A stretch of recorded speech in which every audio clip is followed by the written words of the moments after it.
Hello আমার viewers, চলে এসেছি একটা পেন্টিং ভিডিও নিয়ে। অনেক হয়েছে কুরুশের ভিডিও, আজ চলো স্পিচ বোর্ডের ওপরে কিছু আঁকা যাক। তো আজ শোনাবো আমার অজস্র ভুলের কাহিনী। সাদা রঙটা করছি দেখলে, ওটা আসলে দেওয়ালে ভুল আঁকিবুকিরা মেকআপ করতে আমি প্রাইমার দিয়ে অ্যাক্রেলিক সাদা কালার দিয়ে মেকআপ করেছি। তাতে একটা সুবিধা হয়েছে, রং তুলি পেন্সিল সব কিছু দেওয়ালের মধ্যে ইজিলি চালানো গেছে, কোনো রকম অসুবিধা হয়নি। তো ঠিক আছে, এবার এই যে লোটাসটা দেখছো না, ওই রঙের ওপরে একটা দেখো একদম বাঁদিক ঘেঁষে যে লোটাসটা, ওটা দ্বিতীয় ভুল। ওটার ওপর আবার একটা ফুল দিয়ে মেকআপ করেছি।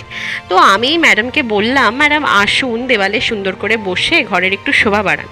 তা উনি বললেন, মাথায় যদি একটা ক্লিপ এঁকে দাও তাহলে বসতে পারি। আচ্ছা, ক্লিপ আঁকতে গিয়ে এই যে রংটা গলে গলে পড়ছে, ওটাও ছিল একটা ভুল, ওটাও মেকআপ দিলাম। তারপর একটা ছোট্ট প্রজাপতি ক্লিপ তাকে গিফট করলাম। তো উনি তো দেখি ওনার ডানা লতা পাতা ফুল মেলে 7 চক্রাস অ্যাক্টিভেট করে আমার ঘরে তো একদম রাজ রানীর মতো বিরাজ করছেন। প্রথমে তো খুব ভয়ই পেয়ে গেছিলাম যে এতগুলো ভুল হচ্ছে পরপর, তারপর সময় মতো কন্টেন্ট বানিয়ে উঠতে পারবো কিনা, ভয়েস ওভার দেওয়া, তারপর সেটা পোস্ট করা, তোমাদের সামনে নিয়ে আসতে পারবো কিনা। যাই হোক, কথা বলতে বলতে শেষ করে ফেললাম।